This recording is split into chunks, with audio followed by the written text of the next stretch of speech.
Animals at home and in the farm.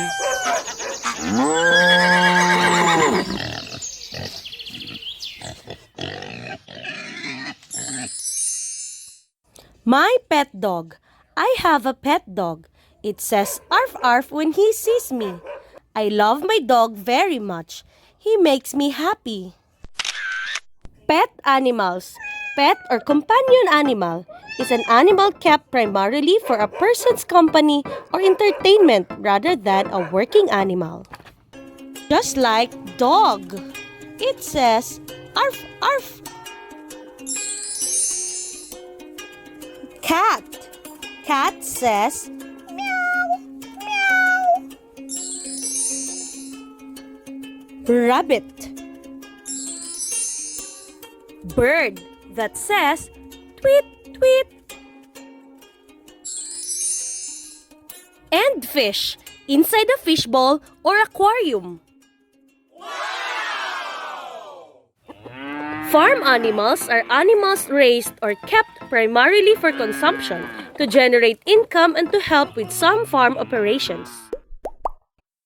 Like cow. Cow says moo, moo.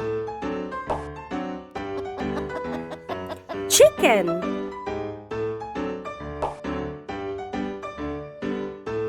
Carabao. Goat says meh, meh. And pig. Pig says oink, oink. Now let's answer the short challenge. What kind of animal is the cat? Pet or farm? Right, pet animal. Chicken. Pet or farm animal? Right, farm animal. Goat. Pet or farm animal? Correct, farm animal. Dog.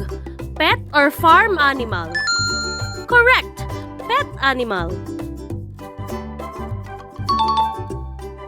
Fish in a fishbowl. Pet or farm animal? Right, pet animal. Cow. Pet or farm animal? Yes, correct, farm animal. Good job, kids! Now do the challenges in your book. Good luck! Thanks for watching. Please don't forget to like and subscribe.